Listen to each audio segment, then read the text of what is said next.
Ayan, thanks sa napanood kong video. Sa short, tingnan nyo, nakagawa ko ng perfect lumpia wrapper. Ang dali lang palang gawin. So, let's try second time kung magsa-success ulit.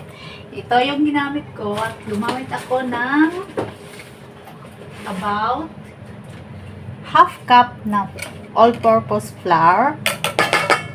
Tapos, ilagay ako ng konting asin lang. Tapos,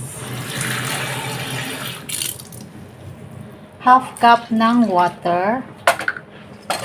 Haluin natin.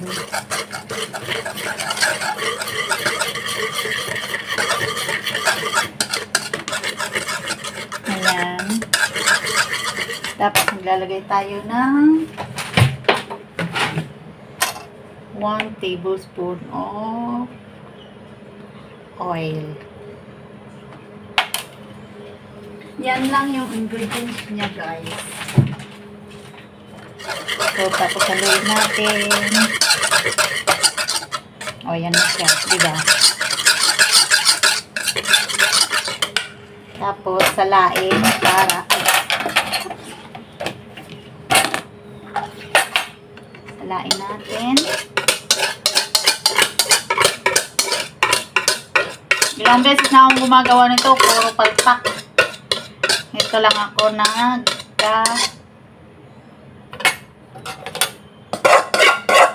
success. So, yan. Walang edit. Walang edit yan, guys. Para yung mga gustong gumawa ng lumpia wrapper sa bahay nila, gamit ang kawali. O, di ba? So, ayan. Ayan na siya. Ready na para lutuin. So, painitan lang ng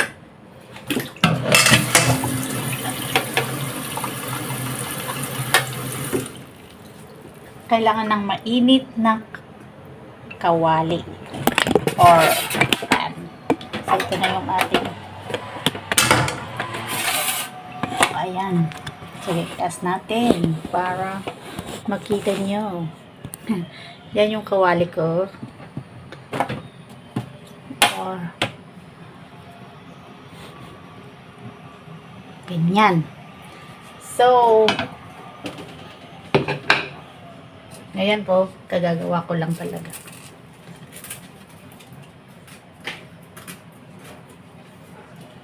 Ayan.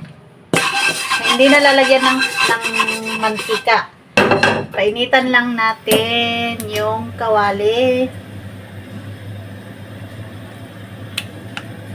Tapos kailangan natin ng brush sa ating mixture.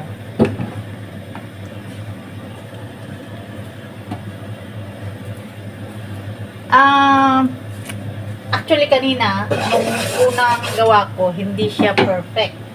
Pero nung nalaman kong kailangan palang mainit ito, tapos before mo lagyan, alisin mo muna dito sa apoy. Patayin mo muna yung apoy, tapos mag-brush ka na dito. Ganito yung pag-brush. One brush lang. Parang 1, ganyan, 2, 3, 4, 5. Tapos sa middle, 1, 2, 3, 4, 5. Tapos pabalik. 1, 2, 3, 4, 5. Tapos, ginawa ko, pinaikutan ko siya. Ganyan lang siya.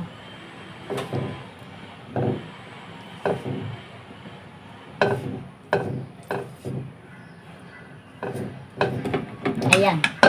Ready? On fire. High heat. Yung ginawa ko, Tapos yan.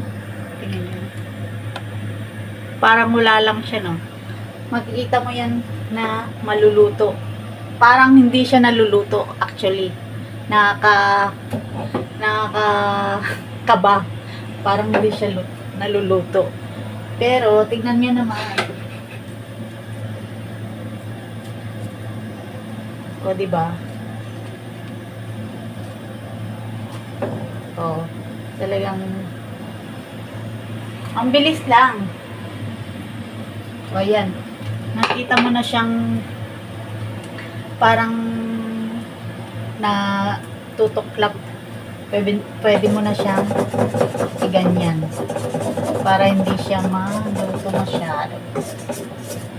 Para sa akin, ganyan yung ginawa ko. Para perfect. Para sa akin na yun, ganon. Ayan. Diba? Mainit nga lang siya. O, diba? Ayan.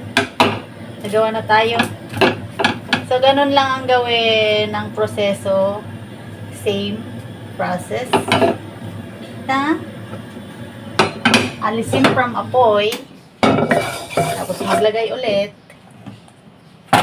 Kaya sana yun. Alisin from apoy. Tapos maglagay ulit tayo. Ganon din. 1, 2, 3, 4, 5. 6 na yun nilagay ko. Basta makita nyo lang na parang walang butas. Okay na yun. Para walang butas yung gawa ninyo. Parang konito kapal. Pero at least na perfect ko na, guys. Ang saya-saya. Hirap-hirap na gayahin itong paggawa ng lumpia. Nung una, ang dami-daming mga procedure na ginagawa ko. Ganun lang pala. O, ayan. Diba? Hindi naman pala mahirap. Yung parang nakakagigil minsan kasi hindi putol-putol. Tapos, hindi mabuo-buo. Tapos, mamaya, alisin mo naman, tatapon. Nagkaganon na kaya ako. Nakatry na ako ng ilang beses na ganon. Pero ito, ang dali lang pala, oh. Ganyan lang pala. Ay, nako. Thank you, Lord, for the wisdom. Diba? O, yan o. Bilis lang. Perfect talaga siya. O, diba? O. Ganun lang ang process. Hindi naman mahirap pala talaga. Pero dapat one direction muna dito. Yun pala yung process niya na kailangan isang direction. Ganyan. Ganyan. Huwag kang matakot. Basta ituloy-tuloy mo lang. Magiging successful din ang lahat. Diba? Sabi nga ni Isaac Newton, try and try until you success. Grade. Nalaman ko yun nung second year high school yata yun. Science. Don't give up. Try and try until you success. Ayan. Ganun lang siya. Ang bilis.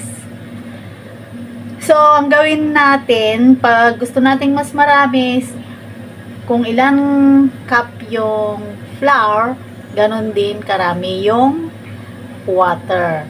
1:1. Ganun lang siya. 1:1. 1 cup of flour, 1 cup of water, and then pinch of salt, and then mix Then, lagyan ng oil. Then, salain. Then, ready the pan. Make hot. Alisin from apoy muna. Tapos, i-brush. Tapos, ilagay ulit sa apoy. At wait until maluto. Diba? Walang palpak. Ito yung walang palpak na pagluto. O, di ba? Ang bilis. Ganun lang pala ang process. Kung gusto mong magkagawa ng maraming mixture ka rin. Mag-mix. Ramihan mo rin ng mixture. Ano ba yan? Sorry sa error. First time eh. Pero at least, I want to share to you guys. Hindi perfect. Pero, yung vlog, pero, gusto kong matunan nyo rin, yung, hindi ano yun? Hirap. Ang hirap kaya, pag hindi mo makuha-kuha, tapos ang dami ng palpak. O, diba? Yung kalahating ko, nang nagawa niya 4. Kung may patient kayong gumawa, syempre, gawa na lang kayo. Kung wala naman, syempre, bili na lang kayo. 4 lang yung nagawa ng half cup na flour. 1. O, yan o. 2, 3, 4. 4, 5, 6, 7, 8. Oh. Yan. Gagawa ako ng ano kayang gagawin ko dito.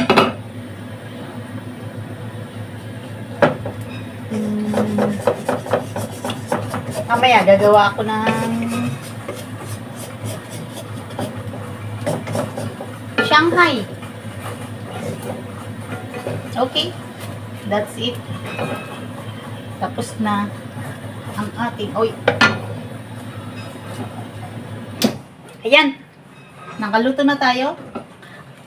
Mamaya, gagawa ko ng Shanghai at iluluto ko to. Thanks guys, sana makagawa rin kayo ng inyong lumpia wrapper. Thanks for watching.